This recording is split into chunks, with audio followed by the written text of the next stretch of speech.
What's good, everybody? Welcome back. Didn't see any videos out there on how to remove this line. Please leave a like, comment if you have any questions, and subscribe as well. It is a lot of time consuming for me to do these videos, and especially on videos like this that there's no information out there. I would really appreciate that. Let's get to it. This line right here is gonna be towards the back of the engine, and whenever I did came, pretty much everything right here was already removed. Some of the stuff you don't have to remove, but if you want to remove it, you can. That way you can get a better look whenever you are working on the back. But the main thing that you probably are going to want to remove is this pipe right here that goes to the intake, and this line is going to be connected to it, so be careful with that one. And this line is going to be inserted through here, and it's going to go towards the turbo on the back. So I'm gonna show you real quick. One thing that you gotta remove is that little screw that is holding that line. And let me get the mirror real quick, that way you guys can get an idea. Right here is where the line was located. The main problem with this one is that the bolt is kind of facing towards the engine, so there's no way that you're gonna be able to get it through here. And try to get the ratchet, it's gonna hit the manifold, and there's no way through the top. So we're gonna be working on the bottom. I said you don't have to remove the stuff right here on the top, but if you want to, you can. That way you can get a better look. If you do remove this top right here, it does have 3 bolts, which is one right here, this one, and then the one on the side, which is for this plate right here. That's pretty much it for right here on the top. The only 2 things that you got to do to the line is remove that little bolt, and then remove this clamp right here and just take it out from here. And after that, just go ahead and jack up the car. Make sure to put a jack stands, safety first, and then we're gonna be working on the bottom.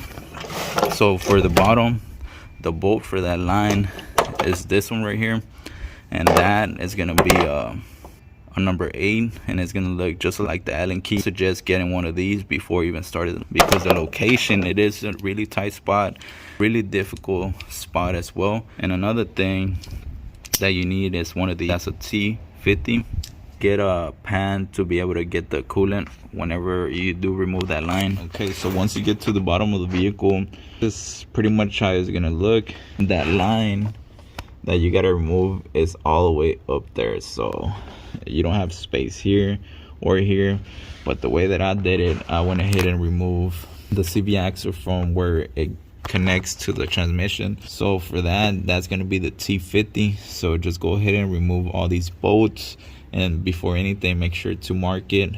That way you know to put it back in the same place. And once you do that, just go ahead and pull it and just put it to the side, and it is gonna hit this right here is no space. So there is 2 ways to do it. Either remove these 2 bolts, and then you're gonna have another one right here on the top holding the bracket, that bolt right there.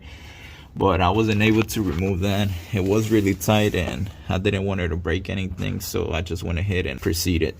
Since I already have it off, I'm gonna show you guys how to install it. So I'm just gonna flip it just like this, just put it through here. So as you guys can see, it's already in there. Flip it back this way and just kind of put it where you need to. This line has to go right here. One thing that you got to be real careful whenever you are removing this bolt right here. Luckily on mine, this little gasket right here, it didn't fail. It's still on there.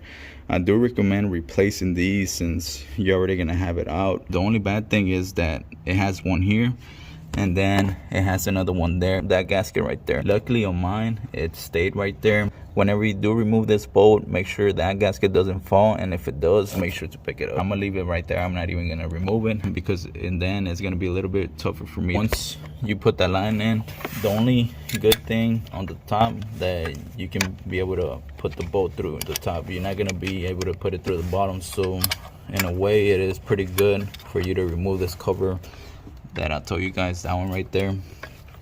So let me just go ahead and start it, and I'll see you guys in a little bit. This right here, it is a really tight spot. So this is what I was talking about, that you don't really have any clearance from the top to be able to put the ratchet or the tool to be able to remove it. So let's go ahead and go to the bottom. Another thing that I forgot to tell you guys is whenever you are removing these bolts, it is going to be moving. So what I did is just went ahead and put this pipe through the wheel. That way it can stop moving. This is the reason why I told you guys, if you can remove this bracket right here, even better. That way you don't struggle too much. Okay, so whenever you're on the bottom, you're gonna see this line right here. And that one you don't have to remove it. You're gonna put your ratchet through right here. Let me see if I can put it on. Okay, so to me, the other one was a little bit difficult to put on, so I'm gonna use this T50. It's the same thing, it grabs on. Okay, so that's how it's supposed to look right there once it's already in there. You do have a little bit of clearance to be able to loosen it up from here to here. That's pretty much what you have. It's better than removing everything else. You get one of these ratchets, because luckily on mine it wasn't really tight, but if it was, I can just extend this ratchet and get a little bit more leverage compared to the regular one. Since you really don't have a lot of space, you don't want to damage the threads on this bolt, because if not, you're gonna have to remove pretty much everything.